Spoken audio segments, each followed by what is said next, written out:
Hello hello guys, welcome back to another short video discussion. Very good afternoon to all of you. कैसे हो आप सब? तो चलो फटाफट कवर करते हैं। इस वीडियो में हम बात करने वाले हैं सिंगल स्टॉक के बारे में, हिंदुस्तान एरोनॉटिक्स लिमिटेड के बारे में। कमाल की एक कंपनी है, अफलातून रिटर्न दिया है, कॉर्पोरेट एक्शन भी हुआ है, मतलब स्प्लिट भी इसमें मिल चुका है। ठीक है, अगर आपके पास ये स्टॉक है बिल्कुल आप कमेंट करके मुझे बता देना कितने पे आपकी बाइंग प्राइस थी और क्या आपने स्प्लिट भी एंजॉय किया है। क्योंकि अगर स्प्लिट एंजॉय किया है, यस मैंने भी इसमें स्प्लिट एंजॉय करके बैठा हुआ, मेरी 3 डिजिट में बाइंग प्राइस है इस स्टॉक की। तो कमाल का ये स्टॉक है, अभी भी मेरे को मल्टी बैगर रिटर्न दिया है। ठीक है ना। इस स्टॉक के लिए रिगार्डिंग बहुत ही ज़्यादा कमेंट आ चुका है कि क्या करें इस स्टॉक में। तो 3 मेजर टॉपिक की हम बात करने वाले इस स्टॉक के। ठीक है, पहला जो टॉपिक रहेगा, जो लोअर लेवल पे जो बाई करके बैठा हुआ है, क्या उसमें स्मॉल प्रॉफिट बुकिंग करते हुए नजर आएगा या फिर क्या इसको एवरेज कर सकते हैं। 2 मेजर टॉपिक रहेंगे। सेकंड मेजर टॉपिक रहेगा, क्या इसमें फ्रेश बाइंग कर सकते हैं, क्योंकि क्या ये आने वाले टाइम फ्रेम में ये हमको मल्टी बैगर रिटर्न दे सकता है या नहीं। Third and most important topic रहेगा, जिसने 5000 से ऊपर में बाइंग किया, सपोज करो 5500 के आसपास कहीं बाइंग किया है, वो फिर क्या करे, क्या वो लॉस बुक कर ले या इसका भी कोई अपॉर्चुनिटी है कि मार्केट इसको कम बैक करते हुए स्टॉक में आ सकती है या उनके कॉस्ट टू कॉस्ट पे आ सकती है। कंप्लीट एनालिसिस रहेगा, कंप्लीट लेवल्स हम बात करेंगे कौन कौन से लेवल पे हम इसको एवरेज कर सकते हैं या फिर इसको सेल आउट करते हुए नजर आएंगे। तो अगर आपके पास ये स्टॉक है, थोड़ा सा वेट करके देख लेना सारे वीडियोस को, ताकि आप भी इस चीज़ से अपडेट रह सकते हो। कमाल की कंपनी है, मैं अभी भी बोल रहा हूँ, डिफेंस सेक्टर की मोनोपोली कंपनी है। मैं मोनोपोली क्यों बोलता हूँ, हमेशा इस स्टॉक को क्यों बोलता हूँ, इसके पीछे का रीज़न है कि फाइटर जेट चाहिए अगर तो कहाँ आना पड़ेगा एचएएल को, एयरक्राफ्ट चाहिए कहाँ आना होगा एचएएल के पास, फिर अगर ट्रेनर एयरक्राफ्ट चाहिए कहाँ ना होगा एचएएल के पास। तो काफ़ी ज़्यादा इनके पास स्कोप नहीं है इंडियन गवर्नमेंट को कि अगर हमको अपने खुद की इंडिया की कंट्री के कोई अगर फाइटर जेट चाहिए तो हमको आना तो यहीं पड़ेगा। ठीक है, और विदेश की कंपनी फिलीपींस और अर्जेंटीना में भी हम बातचीत कर रहे हैं कि तेजस को डिलीवर कर ले। हालांकि तेजस को ही रिगार्डिंग लेकर हमें काफ़ी ज़्यादा नेगेटिव न्यूज़ आ रहा है,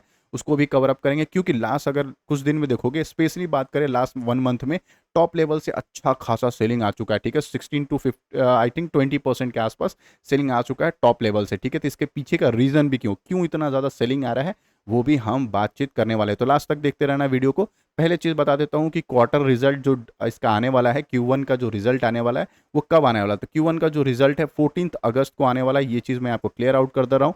हिंदुस्तान एरोनॉटिक्स ने पब्लिश कर दिया एनएसी की वेबसाइट पे कि हम जो पब्लिश करेंगे 14 अगस्त को हम इसका क्वार्टर ऑडिटेड जो रहेगा क्वार्टरली, ये जून 2024 का पब्लिश करेंगे। तो 14 अगस्त के आसपास इसके 14 अगस्त को ड्यूरिंग द मार्केट ही इसका रिजल्ट आता है, तो आपको मिलते हुए नजर आ जाएगा। ठीक है, उसके बाद ही आप डिसाइड कर लेना। अच्छा, फर्स्ट टाइम आए हो चैनल पे तो आपसे रिक्वेस्ट होगा सब्सक्राइब कर देना। सब्सक्राइब कर रहे हो तो बेल आइकन को ऑल जरूर क्लिक कर देना। ऑल करोगे तभी आपको नोटिफिकेशंस आएंगे, क्योंकि बहुत लोग कहते हैं सर आपके नोटिफिकेशंस नहीं आते। तो जब तक आप इसको ऑल नहीं करोगे सब्सक्राइब करके, तब तक आप मेरे नोटिफिकेशंस आप तक रीच आउट नहीं करेंगे। अच्छा, एचएएल को लेकर बहुत पहले भी प्रिडिक्शंस मैं दे चुका हूं कि एचएएल जो है क्रैश क्यों क्यों हो सकता है, या डिफेंस सेक्टर भी क्यों क्रैश हो सकता है, इसके पीछे भी मैंने रीजन बता के रखा है। ठीक है, इसके देखो 2 वीक पहले ही मैंने बता रखा था कि एचएएल क्रैश होगा या मैजडॉक क्यों क्रैश होगा, बहुत सारे रीजन मैंने बता के रखा था। हाँ, कुछ दिन पहले अगर 3 वीक पहले देखोगे तो मैंने डिफेंस सेक्टर को बुलिश भी बताया था कि आने वाले टाइम में ये बुलिश हो सकता है। लगभग 31,000 लोगों ने देखा था। इसके पीछे का रीजन बताया था कि 50,000 करोड़ का जो है हम एक्सपोर्ट का प्लान कर रहे हैं। ये किसका ट्वीट था? ये ट्वीट था राजनाथ सिंह का। ठीक है, राजनाथ सिंह जो हमारे होम मिनिस्टर हैं, किसके, हमारे मिनिस्ट्री के। ठीक है, होम मिनिस्टर है। ठीक है ना, तो उन्होंने ट्वीट किया था कि 50,000 करोड़ का हम आने वाले टाइम में एक्सपोर्ट करेंगे। तो इस वीडियो को मैंने बनाया था उसके कुछ दिन के बाद, क्योंकि सेलिंग पैटर्न एक्टिवेट हो रहा था, वो भी मैं आपको अपडेट करते हुए नजर आया था। ठीक है ना, चलो फटाफट देख लेते हैं क्या लेवल है, उसके बाद हम बात करेंगे क्या हम फ्रेश बाइंग कर सकते हैं कि नहीं। फर्स्ट ऑफ ऑल पहला जो क्वेश्चन रहेगा, क्या हम इसमें फ्रेश बाइंग कर सकते हो, तो हमेशा आंसर रहेगा यस। बाई ऑन डिप इस स्टॉक में कर सकते हो, कोई दिक्कत नहीं है स्टॉक में। बट एक चीज का देखना, अगर फ्रेश बाइंग कर रहे हो तो क्वांटिटी आपकी छोटी होनी चाहिए, स्मॉल क्वांटिटी में। क्यों मैं कह रहा हूं, क्योंकि ये अभी भी सेलिंग पैटर्न को ही एक्टिवेट करके बैठा हुआ है।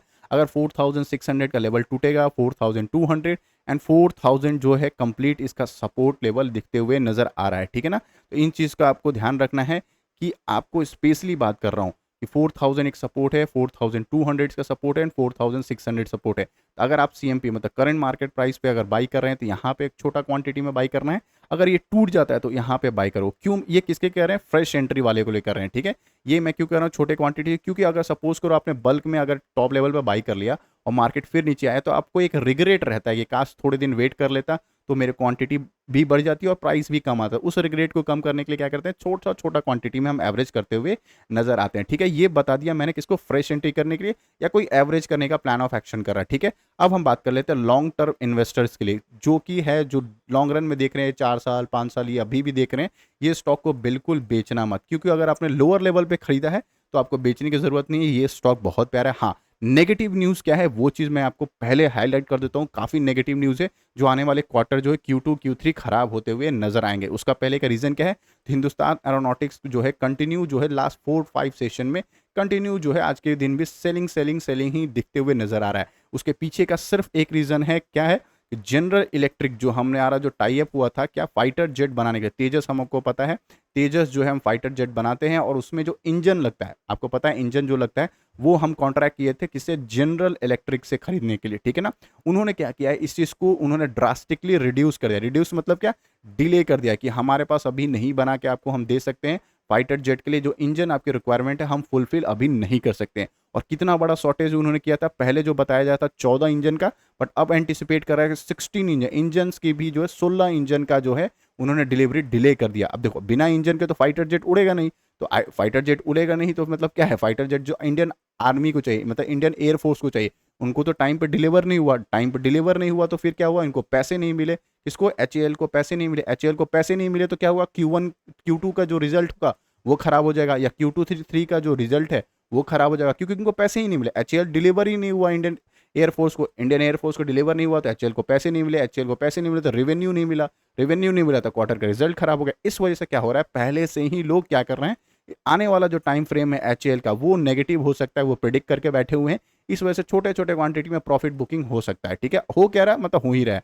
इसके हिसाब से मैं बोल रहा हूँ, अगर आप बाई कर रहे हो तो छोटे क्वांटिटी में बाई करना। अच्छा, एक चीज़ का और ध्यान रखना कि Q1 का जो रिजल्ट है, Q1 का रिजल्ट अगर अच्छा आ गया, काफ़ी अच्छा आ गया, तो एक शार्प बाइंग आते हुए नजर आएगी, एकदम शानदार शार्प बाइंग है, लेकिन फिर से तुरंत प्रॉफिट बुकिंग भी आ जाएगा। इस चीज़ का ध्यान रखना। तो अगर जिसका कॉस्ट टू कॉस्ट पे निकलना है, या जो ट्रेडर है जिसको लग रहा है फोमो में एंटर किए हैं, तो यहाँ पे अपना प्रॉफिट बुकिंग करते हुए या फिर जो भी माइनर सा लॉस होगा वो बुक कर लेना। ठीक है, इस चीज़ का एकदम ध्यान रखना आप। ठीक है ना, अब हम बात कर लेते हैं लॉन्ग टर्म इन्वेस्टर की। तो विकीपीडिया पर आप जाओगे तो सबसे ज़्यादा इंपॉर्टेंट क्या है कि लार्ज कैप कंपनी है, मोनोपोली कंपनी है, मल्टीपल टाइम बता चुका हूँ। और जो ये प्रोडक्ट बनाती है ना, वो प्रोडक्ट पूरे इंडिया में कोई और भी प्रोडक्ट नहीं बनाता। ट्रांसपोर्ट यही करती है, ट्रांसपोर्ट एयरक्राफ्ट की बात कर रहा हूँ।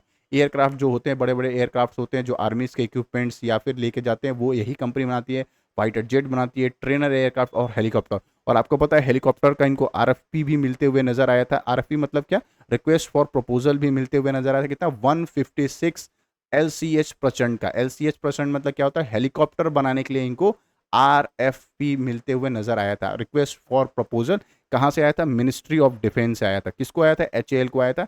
इस चीज़ का ध्यान रखना। और इनको 60,000 करोड़ के आसपास क्या ऑर्डर मिला था, 60,000 करोड़ के आसपास इनको ऑर्डर मिले थे। क्या, मेंटेनेंस एंड रिपेयरिंग का, प्रोडक्ट्स जो भी इनके रिपेयर्स और प्रोडक्ट्स की ज़रूरत होगा HAL के लिए, या अलग जो भी फाइटर जेट्स हैं या फिर हेलीकॉप्टर्स हैं, उनके भी ऑर्डर्स इंडिया से इनको मिलते हुए नजर आए थे। तो इस चीज़ को अगर प्रोस्पेक्ट से देख रहे हो, ये स्टॉक बुरा नहीं है, डिफेंस में कोई दिक्कत नहीं है।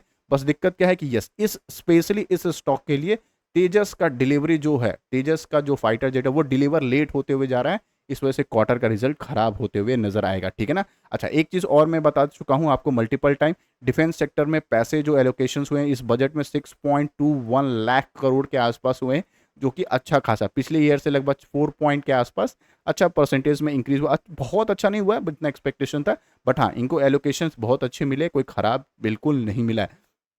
तो लॉन्ग रन में अगर आप प्लान कर रहे हो तो ये स्टॉक बिल्कुल बुरा नहीं है। एक चीज का और ध्यान रखना, डिफेंस जो सेक्टर है ना, उसमें इंडिया अपने आप को कॉम्प्रोमाइज नहीं कर सकता। मतलब क्या है, अपने आप को इक्विपमेंट को हेवीली एडवांस करते रहेगा, रिक्वायरमेंट फुलफिल करते रहेगा। इस चीज़ का ध्यान रखना, क्योंकि हम 2-3 ऐसे बॉर्डर डिस्प्यूट को सॉल्व, एक तो चाइना के साथ डिस्प्यूट है हमारा, फिर हमारा एक पाकिस्तान तो बच्चा है उसके साथ तो हो ही रहा है डिस्प्यूट। ठीक है, तो इसके लिए हमें रिक्वायरमेंट रहता है इन सारी चीज़ों का। तो चाहे हिंदुस्तान एरोनॉटिक्स हो, भारत इलेक्ट्रॉनिक्स हो, या सबमरीन्स के जो डील्स होने वाले हैं, जो माजडॉ के एकदम रडार पे आया था उसको भी रख सकते हो, भारत डायनेमिक को रडार पे रख सकते हो, ये सारे स्टॉक। अच्छा, भारत फोर्ज को भी रडार पे रख सकते हो। ठीक है, इन सारे स्टॉक को आप रडार पर रखो, पैसा बन सकता है डिफेंस सेक्टर में। ठीक है, मोनोपोली स्टॉक है। बस एक चीज़ का ध्यान रखना है कि जब तक MOD मिनिस्ट्री ऑफ डिफेंस से अच्छे अच्छे ऑर्डर इस स्टॉक को मिलते रहेंगे, ये स्टॉक दौड़ते हुए नजर आएगा। तेजस का नेगेटिव न्यूज़ है, क्योंकि तेजस इसका कोर बिजनेस है। याद रखना, तेजस जो फाइटर जेट है वो इसका कोर बिजनेस है, किसी भी स्टॉक का कोर बिजनेस हैम्पर होता है तो डेफिनेटली अच्छा खासा लोग पहले से ही इसमें एक्यूमुलेट लगाते हैं प्रॉफिट बुकिंग का। एक चीज़ का और ध्यान रखना, एफआईएस डीआईएस ने जो थोड़ा अपना स्टेक बेचा है वो मैं अपडेट कर चुका हूँ।